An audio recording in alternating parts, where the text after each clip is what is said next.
Praise the lord. ఈరోజు దేవుని వాగ్దానం యోబు గ్రంథం 24వ అధ్యాయం 22వ వచనం.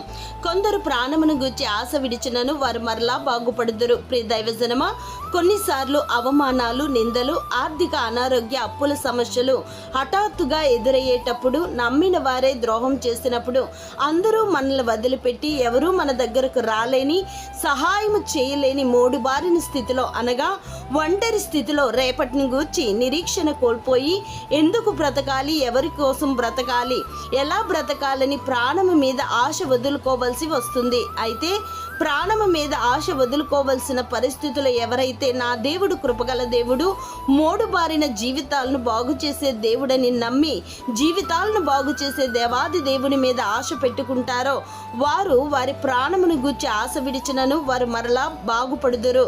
దేవుడు మిమ్మును దీవించునుగాక. ఆమెన్.